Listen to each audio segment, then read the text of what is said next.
शहर रियाज में मुलाजमत के मकामात पर इंसदाद हरासगी कानून का नफाज हो गया है। ख़वातीन मुलाजमाओं को छूना, छेड़ना और खौफजदा करना जराइम तस्वर होंगे। वजारत मेहनत और समाजी बहबूद की जानिब से मकामात मुलाजमत पर ख़वातीन की जिनसी और ज़हनी हरासगी की रोकथाम से मुतालिक ज़ाब्ता अखलाक की मंजूरी दे दी है, जिसके बाद इस ज़ाब्ता अखलाक का नफाज फौरी तौर पर हो गया है। ये ज़ाब्ता अखलाक 12 दफ़ात पर मुश्तमिल है, जिसकी दफ़ा नंबर 1 में हरासगी की तारीफ और नौयत बयान की गई है।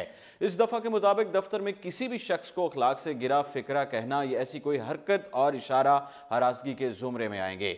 जदीद टेक्नोलॉजी की मदद से भी ऐसी कोई हरकत हरासगी में शुमार होगी। दूसरी दफ़ा के मुताबिक इस ज़ाब्ता अखलाक का इतलाक सरकारी इदारों के आला ओहदेदारों और अदना कारकुनों पर भी होगा। दफ़ा नंबर 3 के तहत दफ्तर के अंदर या बाहर ड्यूटी के औकात में मज़कूरा हरकत इंसदाद हरासगी कानून के दायरे में आएंगे। चौथी दफ़ा के तहत सरकारी इदारे अपने तमाम मुलाजमीन को सेहतमंद और महफूज माहौल फराहम करने की भी पाबंद होंगे।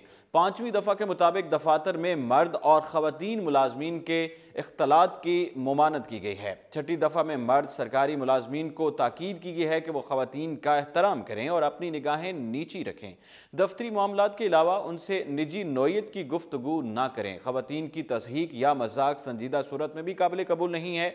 ज़ाब्ता अखलाक में ख़वातीन को हिजाब और ऐसे ढीले ढाले कपड़े इस्तेमाल करने की हिदायत की गई है जिनमें उनके जिस्मानी खदोखाल वाज़े ना हों, जबकि मर्दों को भी रिवायती लिबास की पाबंदी की तलकीन की गई है। इस वज़ीर मेहनत का कहना है कि हमारा मकसद मुलाजमीन को एक पाकीज़ा और साफ सुथरा माहौल मुहैया करना है और इस बात को यकीनी बनाना है कि तमाम मर्द और ख़वातीन मुलाजमीन एक दूसरे का एहतराम करें। किसी खातून मुलाजिम के साथ गैर अखलाकी हरकत का इर्तकाब ना हो।